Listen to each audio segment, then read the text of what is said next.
So could the anti-American violence sweeping across the Muslim world right now spell trouble not only around the world, but even here in the United States? There's a new bulletin that has come out from federal authorities.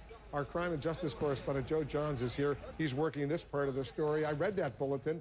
Tell our viewers what they're saying. Well, Wolf, this is the could it happen in the United States question. A lot of people we've talked to said there's obviously a different dynamic at work here than in parts of the Mideast, mainly because people in the U.S. tend to believe government doesn't control content of videos and film like the anti-Islamic program that's being blamed for the protests. But we've still got this ominous-sounding warning from the Fed suggesting trouble here isn't out of the question, and tonight we're parsing what that really means.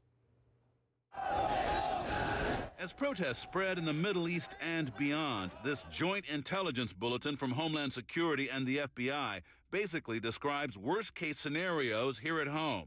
The memo reads, the risk of violence could increase both at home and abroad as the film continues to gain attention. Additionally, we judge that violent extremist groups in the United States could exploit anger over the film to advance their recruitment efforts. Ibrahim Hooper of the Council on American-Islamic Relations is concerned that the bulletin could be potentially used to treat Muslims unfairly, even though the language of the memo is measured. Obviously, you could take that away from a bulletin like this if you had the stereotype of Muslims being prone to violence, that kind of thing, and we're seeing those kinds of stereotypes reinforced. Hooper acknowledges that the report is not intended to target Muslims, which former FBI Assistant Director Tom Fuentes agrees with. And they're not necessarily doing this, say, to annoy Muslims. They're doing... If you read that warning, it actually warns Muslims as well.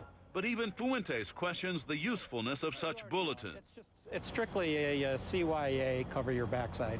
In case something happens somewhere, somehow, and, they have the next commission of why weren't we warned, say, well, we warned you. He says they usually don't contain what is called actionable intelligence, specifics about an upcoming crime or plot. There's no real actionable intelligence that they know of.